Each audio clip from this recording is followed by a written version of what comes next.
అండి welcome back to ఆదినీరు vlogs. ఈరోజు అయితే మటన్ కర్రీ చేస్తున్నా. మా మమ్మీ వచ్చింది, అందుకు మటన్ కర్రీ చేస్తున్నా. మటన్ అయితే కడిగేసి పెట్టుకున్నాను కోసి. అలానే టమోటాలు ఉల్లిపాయలు అయితే కట్ చేశాను. పసుపు అయితే వేసేసుకుందాం. పసుపు వేసి ఉడకబెట్టుకుందాం. ఉప్పు వేయడం వల్ల కొంచెం తొందరగా ఉడకదు, అందుకు ముందు పసుపు వేసి అయితే ఉడకబెట్టుకుందాం. హాయ్ అండి, వెల్కమ్ బ్యాక్ టు ఆదినీరు వ్లాగ్స్. ఈరోజు అయితే మటన్ కర్రీ చేస్తున్నా. మా మమ్మీ వచ్చిందని మటన్ అయితే కడిగి కట్ చేసుకున్నాను. పసుపు ఉప్పు అయితే వేసి ఉడకబెట్టుకుందాం. ఫస్ట్ స్టవ్ కానీ వేసుకుందాం. టమోటాలు అల్లం పేస్ట్ వేసేదైతే చూపించలేదు. ఇప్పుడైతే కారం వేసేసుకుందాం. కారం అయితే వేసుకుందాం.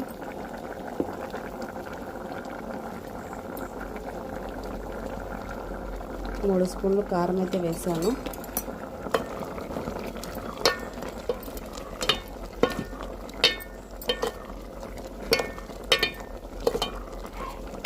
ఈ వాటర్లోనే కొంచెం మగ్గనిచ్చుకుందాం. తర్వాత ఒక చెంబు వాటర్ అయితే పోసుకుందాం.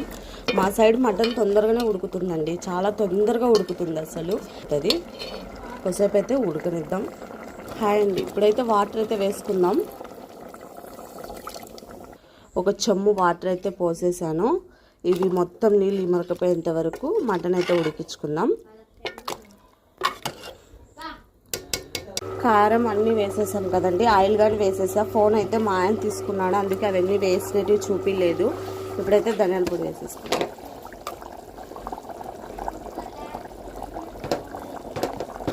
ఇప్పుడైతే ధనియాల పొడి వేసుకొని ఒక 10 నిమిషాలు అయితే ఉంచుకొని దించేసుకుందాం.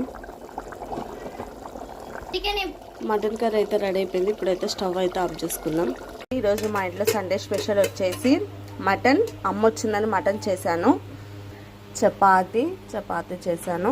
అలానే రైస్ కూడా అయిపోయిందండి. ఇప్పుడైతే తినేస్తున్నాము.